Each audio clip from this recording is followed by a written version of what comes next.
with questions today. So, Mohammed, Yeah. go right ahead. Noah, can you talk about your confidence? Once again, you started off the game hitting a couple of threes, late in the game, hit some big shots. Just being a freshman and stepping up in a huge role and just your confidence. Can you talk about it? It's just coaches are putting me in the right position to play. I'm wide open, so I know what I can do. I can shoot very well, so I know that. So when I come in the game, I'm ready to shoot. When the team is passing me the ball, I can shoot. But for confidence, definitely, I like to see some more plays for myself and for the team. We need to get we're so close, but it's good to have a W and all this, confidence. But I feel really good. I see a lot of good plays from our team, and I think we're heading in the right direction. Ryan, do you think cutting down on mistakes will get you guys to where you guys need to be in terms of closing out games and getting victories? Absolutely. I mean, that's the whole key. I got to come off that rebound down the stretch at the end of the game, and then we had some key turnovers late, which I don't know what we ended up with the turnovers. We still had over 20, and so obviously that's the one thing we need to tighten up over consistently. I think we did get out rebounded by a little bit this game, but again, they got a first round draft pick, 7 foot 250, so they're an elite rebounding team. I think we hung with them. Yeah. We were right there. So turnovers really the thing we got to clean up, and then I just got to make that play down the stretch. How about going up against him? Like you mentioned, NBA prospect. You guys were double teaming him. Was there something that you felt like whether it would be him shooting outside that you can maybe take an aspect away of this game? He also had 2 fouls at the end of the first half. Was also kind of baiting him into foul situations going to help you guys? Do you think just getting part of his aspect out of the game? Yeah, I mean he's a first round draft pick, and he's a really good player, averaging almost double I think. So we definitely wanted to take him away. We really just wanted to limit him. We didn't really double big. We just tried to dig really hard from the guards, and but he's so big. We knew he was probably going to get his. We really just trying to keep him off the glass, keep his offensive rebounds away. When he catches it inside, there's only so much you can do. He's so big, but he's a really good player, and I thought we did a decent job on him. Just didn't make the couple key plays down the stretch. Do you think this game also, of course you didn't get the outcome that you wanted, but also whether it's a measuring stick or whether just moving forward, because there's still a lot of basketball left to be played, do you feel like this kind of helps at least knowing where you guys are and what you guys have in front of you? Yeah, each game we take a step closer to taking a Mountain West victory. We were literally right there every second down to the very last couple plays against a perennial powerhouse, and obviously a really good team this year as well with really good players. So we're really confident that we're going to compete every single game. We're going to be right there every single game. We just have to close the games out and win. Noah, 2 tough road games. You got New Mexico, got to go play in the pit, and then you got to go to San Diego State. Just talk about the level of competitiveness those games are, what you guys are going to have to do in order to hopefully at least maintain or maybe come out on top. Yeah, we know they like to pressure the ball, so our biggest problem is our turnovers. So we just got to keep working on that in practice. Just keep running for all the turnovers we do. But I understand from what they told me about the Pit and San Diego State. Like, those are crazy games to play in. So I'm excited, but just being more careful with the ball and just making the right plays at the end of the game. Anna? I don't have any questions. Okay. No, I got a question for you. The last, I think it was 4 minutes of regulation, you guys were down 10, and the 2 of you combined to go on a 12-2 run. Were your teammates just finding you in the right places, or as a freshman, were you finding that you said, I'm going to go and make my shot here? Yeah, well, Welly was making some incredible shots, so I knew he was just going to keep getting the bucket. But for me, I was just thinking about defense and just making the right play.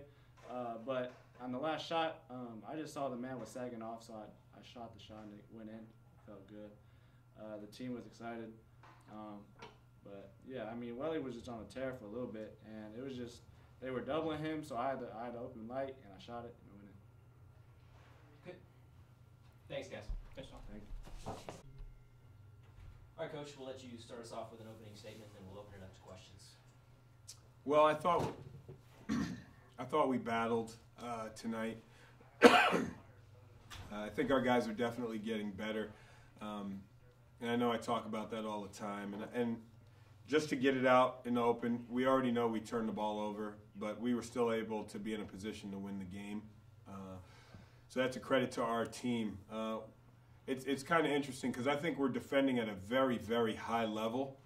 And the only reason why I'm saying that is because if we can have 23 turnovers, which basically is giving the other team 23 more chances to get an extra shot, and we're still defending and we're still in a game to then also be in position to win the game at the 39th minute and 56th second, then we are defending at a very, very high level.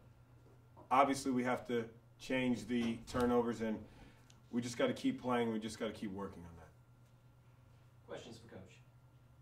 Where do you see this team as far as being able to cut down on those turnovers and then just cutting down on mistakes in general in the grand scheme of things? Well, the only way you're going to be able to cut down the turnovers, the only way right now that we can do that is to just keep playing because we're right in the middle of the season. There is no drill that you can actually do to help turnovers. We do run for turnovers, so the guys actually run for the amount of turnovers that they have, and they've agreed to that as a team. So that's one way, is that it should be in the back of their minds. And the only way that we're going to be able to get better is to, one, get thrown into the fire when it's the heat of the battle, so you can continually work on your offense while people are defending you at a high level. And that's the only way it can happen right now. What were some of the challenges going up against McCoy? Just freshman with a 7-footer and top rated prospect. Just going up against him, you guys double teamed a bit, but what were some of the challenges preparing for a guy like him? Yeah, no, we actually didn't double team him tonight, but the challenge is that he's 7 feet and 250 pounds. So just the size factor alone, we don't have anyone that's that size. So it's hard to just push that type of player off. We do have someone, Ashton Chastain is 6'10", 235, and he had trouble just pushing him off because McCoy has a really strong base. So, again, as good as he is, we still had a chance to win the game. And our zone actually helped us get some stops. I thought Keith Fisher was great. He took a great charge late in the game with 4 fouls. That's a credit to him and a credit to being coachable, because we've actually talked about that. We've shown it on film to try and help them to understand that, you know what, even though we get beat defensively one-on-one, it's still a team defensive game. And you have to get in there to help your guy, whoever that may be that's getting beat. And he did that tonight, and it was just a great play. There was a moment there at the 9-minute mark in the first half. You were kind of looking directly at Chastain and Barry. Can you talk about just your bigs and then moving forward what they need to do as far as both offensively and defensively to kind of cut down on some, whether it's chucking up the threes or the turnovers that Chastain had, 4 of them? Well, yeah, the 1-3 that Ashton took at the end of the half, that's a shot that we actually wanted, because sometimes that's the best shot you're going to get. Those guys actually practice shooting threes. Now, the turnovers, we've talked about that in terms of, when to throw the ball out and when not to throw the ball out, when not to get sped up. And they're getting better at that. We were just playing against a higher level player or athlete. They got sped up a little bit. But that's okay, because the more they're in and playing against those type of players, they'll become more comfortable. It's going to be even harder Saturday when we play against New Mexico, because they fly around and they trap and press and switch everything. So it's going to be another experience for those guys, and they'll step up and they'll have to be right in the fight. There was 2 timeouts before Carlisle lost control at the end of the regulation. Yeah. Any specific reason as to why you didn't call a timeout? Why I didn't call a timeout at the end of regulation? One, I didn't want to call timeout because I didn't want them to set up something defensively against us. Because the way we practice, we always go through all the things that we want to do, whether it's late, time and score things, and we have a lot of plays. So I didn't want to call timeout, and I just wanted to run a play right then. But I think they were looking at something on the clock or something happened. I think they were trying to get the time right, so it was kind of like a timeout anyway, if that makes sense. Yeah, I think just the only reason is because there was 1.1 seconds left after they reviewed it, which kind of limits the amount of time that you have to work with. Exactly. As far as just this game, I mean, Yeah. it seems like you guys were right there in the thick of things. The way they handled it, how well do you think they responded? I know there was those. Who's they? Your team. Right. As far as just handling the pressure of being in a late game situation. Well, I thought they were great. I mean, again, we were right there. We were right there at the end of the game, and we had a chance to win the game, and that's all you can ask. You want to compete, and if you compete like that each and every night, you're going to have a chance to win. And the message to our team was just continue to compete and try and get better every single day. Because if you do that, it's going to start to flip. I gave the analogy of how this season's been going, which you talked about earlier, right? 5 minutes here, 10 minutes there. Then it went to 20 minutes. We'd have a good half, then we'd have a bad half, but then it would flip. We'd have a bad half, then a good half. Then we went to 30 minutes where we played well. Then we just played Colorado State. We played well for 35 minutes, and then they caught us at the 35th minute. Now we played all the way to the 39th minute and 56th second, and then it went into overtime. So we're right there. Hopefully we can continue that type of competitiveness, so then it will flip eventually. Was that the message after the game, considering, it seems like it's a game that's going to be hard to swallow, but you got 2 tough games on the road coming up. We're over the game. It's like you got to move. Now it stings. We're not sitting here saying that it's okay to lose. We don't, we're not in here trying to lose. But when you lose a game like that and you play as hard as you can, you start to look at the things that we've always talked about earlier in the year, and now we're right there.